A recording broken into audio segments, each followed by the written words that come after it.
मागील 10 दिवसांपासून सरासरी 1000 ते 1500 रुपयांपर्यंत कांद्याचे दर खाली आल्याने शेतकऱ्यांच्या हातात भोपळा मिळतोय। उन्हाळी कांदा मार्केटमध्ये आल्यानंतर कांद्याचा दर एकदम खाली आलाय। 3000 रुपये प्रति क्विंटल विकणारा कांदा 1500 रुपयांना विकू लागलाय। त्यामुळे दरात 50% घट झाली। यावर बागलाण येथील शेतकरी किरण मोरेंनी त्यांच्या व्यंगचित्रातून आपली व्यथा सरकारपुढे मांडली आहे। कांद्यावरील 20% निर्यात शुल्क माफ करण्याची विनंती त्यांनी सरकारला केली आहे। कांदा विनंती करत आहे की मोठ्या प्रमाणात कांदा हा आता मार्केटला भविष्यात येणार असून त्याच्यामुळे परिणामी भरपूर मोठ्या प्रमाणात भाव गडगडण्याची शक्यता आहे।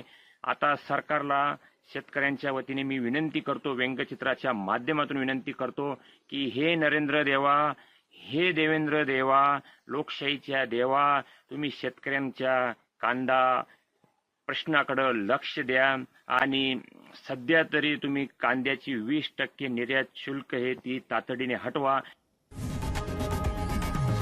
लोकशाही मराठी ऐका, पहा, जागरूक रहा।